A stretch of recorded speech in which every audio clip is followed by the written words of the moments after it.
Well, I've just come to the lake and we've been watching what's happening, and I can see the fish are out here just feeding it just underneath the surface, and some of them are just taking an odd dry off the top, but not many. Most of them seem to be just taking something underneath the surface. Now I've just set up a rig which is absolutely perfect for this particular situation. I've tied the fly onto the end of the leader here.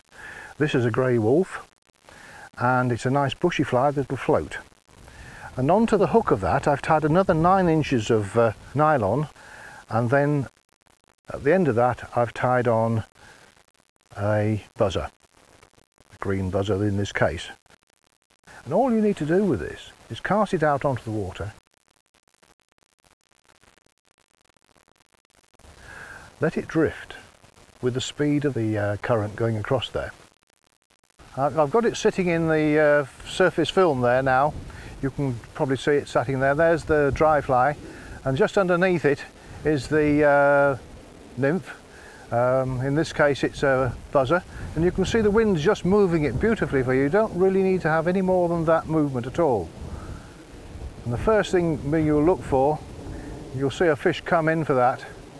Don't do anything, let the fish come in and take the fly, then lift. Strike when you see that line. It's a bit like fishing a float.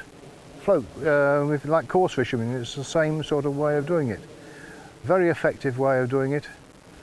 What you don't do is this. I'm going to cast out again over there like that, let that land, and then I don't want to see this happening, because that's going to do absolutely no good for you at all, because the fly is making a bit of a wake in there, it's disturbing the fish, making a lot of noise on the water.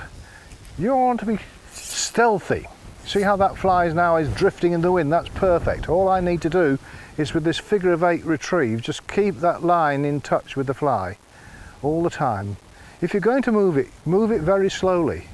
Remember, it's a natural insect, and insects don't scoot across the water, not always anyway. One thing I would say to you whenever you're casting though is keep your rod tip low, because when you want to lift off, you can load that rod far better from here, like that, than you can if you have your rod up here. If you have your rod at this angle, you've lost half the energy out of the rod tip. Just a little idea, always start low, stop high. It's an exciting way. You'll see the fish come up. They'll come up and look at the top fly. Sometimes they turn and take the bottom fly, sometimes they take the top fly.